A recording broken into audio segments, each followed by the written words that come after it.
The local markets ended higher on hopes Europe's leaders will take concrete action to save the Eurozone. The ASX 200 gaining close to 1%.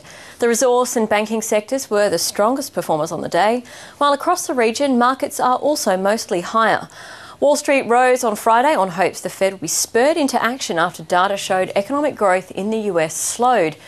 And Eurozone optimism has sent a flood of money into risk assets, so the dollar is close to a 4-month high.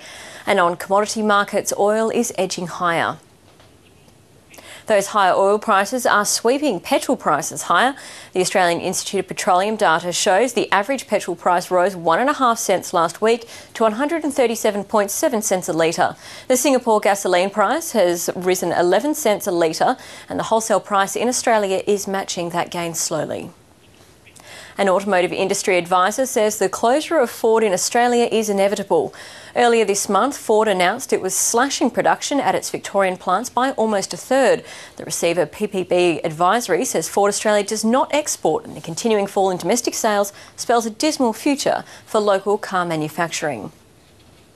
And new home sales are up for a second month in a row. According to a Housing Industry Association survey, June sales rose almost 3%, driven by a 16% rise in unit sales, while demand for detached homes remains soft.